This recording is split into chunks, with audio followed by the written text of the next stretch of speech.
So yeah, that's the thing, when borrowers have to consolidate in order to get into the save plan.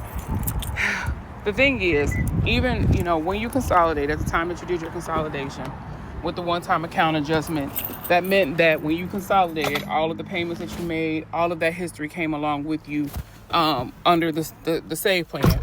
And now with the forbearance and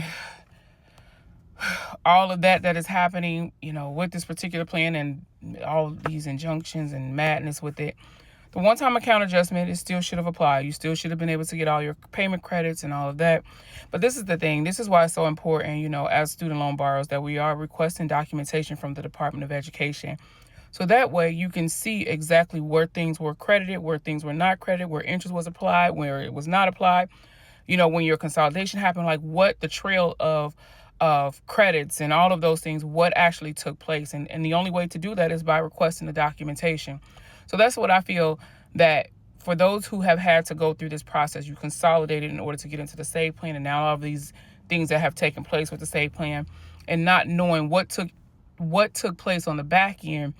This is like, I'm like, we have to know that. Like, they can't just continuously bring harm to you as a student loan borrower just based, off of, political.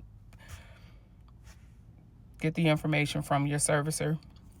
Get those documentations to know what took place. And if you haven't looked at your NSLDS file in your student aid account, pull all of that information so that way you can start breaking down the process to see what things actually happened and to see where the adjustment took place to get you towards your forgiveness under income-driven repayment. Because now you're no longer, your any payments that you do have, any credits that you do have that were transferred into the save plan, now there's a new plan that you have to get into, and you just want to see where all of those credits went to make sure that everything was applied properly and that thing going forward will be applied properly. I know that was probably a little long-winded, but I hope that it helps.